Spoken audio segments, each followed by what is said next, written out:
Hi. Today, I am going to explain an action drama comedy film called Big Brother. Spoilers ahead. Watch out and take care. Henry has returned to Hong Kong after serving in the U.S. military for years. Looking to start a career as a teacher, he goes to his former school, Tak Chi Secondary. The principal notes that he doesn't have experience in teaching, but after being shown a recommendation letter from a higher official, he is given the job. Before Henry leaves, the principal informs him that the class he is assigned to teach is one of the worst in the school. The morning of his first day at school, Henry walks into the class to see that it is an absolute chaos. Some students are sleeping, others are singing, some are playing video games, while a good number of them are cooking ramen on a portable stove. Even after the teacher walks in, they completely ignore him and continue what they are doing. Henry tries to get their attention, but they pretend to not hear him. He gives up on trying to divert their attention and goes around the classroom commenting on the things they are already doing. The students who are cooking are asked to eat less ramen because it contains too much sodium. Henry then approaches a guy named Zufa playing ukulele and helps him with it. Similarly, he warns a gamer kid against the radiation he might receive from staring at the screen all day. Geez, if that's a real thing, then it's too late for all of us anyway. When the students finally start listening to him, he introduces himself and writes his name and phone number on the board. The students laugh because his handwriting is ugly. Then, someone from the students calls him and asks him to leave the class, but Henry laughs it off. The kids ignore him yet again and continue with the activities they were doing before his arrival. Having enough of it, Henry uses a rubber band and piece of chalk to trigger the fire sprinkler in the room. The students quickly spread out to keep themselves from getting wet. He finally gets their full attention and officially welcomes them to his class. After class, a group of 5 lowest-ranking students gathers in the sports supply room to smoke. The leader of the group, Jack, has a crush on an A-grade student from another class. The others find him staring at her picture and make fun of him. The group has a rivalry with the rich and spoiled kids from the school's basketball team. They enter the supply room and mock Jack, as usual, because he is poor. Later, the basketball team is practicing, while Jack and the group watch them from nearby. Jack drops a bottle on the court, which causes the team leader to fall. The group laughs, but is given detention by the school's English teacher, Miss Liane. To avoid the tension, they play a prank on her and run away when she is busy cleaning her desk. Elsewhere, the school's principal is distressed because the education board is planning to deduct 20% of their annual funding. The people from the board come to take a tour of the school to inspect where the funds are being used. At the same time, Henry enters the classroom where the students have set up a bucket of water to prank him. But his reflexes work faster than the falling bucket, and he is able to push it away. The students who had been waiting to make fun of him are left shocked. Henry asks for Jack's packet of cigarettes, knowing that he smokes. Jack simply hands him the pack, curious as to what he is about to do. Then, Henry asks Zufa to name the 3 ingredients that are in the cigarette. When he answers the question correctly, he is allowed to skip class for the day. Everyone starts to bang on their desks, demanding that they should get to skip class as well. When they stop, he hands them all a cigarette and asks them to analyze it.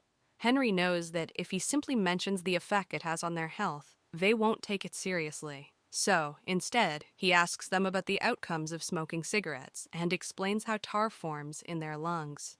For the first time, they pay attention to the teacher and are actually interested in learning. After the bell rings, he asks them to return the cigarettes, and the students reluctantly agree. That day, in the cafeteria, the captain of the basketball team makes one of Jack's friends, Bruce, trip on his leg. This gives rise to an argument between the groups, which soon turns into a fight. They throw food and tables at each other, destroying the place. Later, Henry is informed that 5 students from his class have been temporarily suspended for starting the fight. Henry finds Jack fighting his opponent in the hallway and stops them. On being asked to calm down, Jack accuses the school of being unfair because the rich kids get no punishment. That day, after school, Henry goes through the files of all 5 students to find out more about them. The first guy is named Zufa, the son of a Pakistani immigrant who is always discriminated against because of his race. He is often accused of stealing by the policemen in his neighborhood. Zufa's only wish in his life is to become a musician. The second student is a girl named Dinan. She was a disappointment to her father ever since her birth because he always wanted a son. Her entire life, Danon has been trying to gain her father's respect. She even cut her hair to a shorter length and played with cars to pretend to be a boy. Yet her father doesn't care about her, while he treats her younger brother like a prince. Then there are brothers named Bruce and Chris. Their mother ran away with a man when they were only kids, which turned their father into an alcoholic. The brothers only had each other to rely on while growing up. Bruce became obsessed with video games to escape reality, while Chris worked hard in a grocery store to make money for the family. Lastly, Henry can find no information about Jack's family background. In the following scene, we see Jack working at a restaurant as a waiter. An MMA bettor, Jian Ying, arrives at the restaurant with his business partners. When Jian Ying isn't looking, Jack steals his fancy lighter, but is caught. Jian Yang's men beat him up as he checks Jack's ID. After finding out that he is a student, he gives some money and offers him a job as their food delivery man. Somewhere else, Henry visits Zufa's home and finds him running away from his father and his associates after stealing a ticket. He helps him at first, but after finding out why he is being chased, he takes the father's side. Then, he and Zufa come to hang out at a bridge. To motivate Zufa into doing whatever he wants, Henry sings with a band performing in the streets. Seconds later, Zufa joins him and sings in front of people for the first time since being bullied at school years ago. Meanwhile, Bruce and Chris's father comes home late, like always, and orders them to bring him a beer from the store. When the brothers refuse, he yells at them to get out of his house. The next day, Henry meets with their father and convinces him to go to rehab for his son's well-being.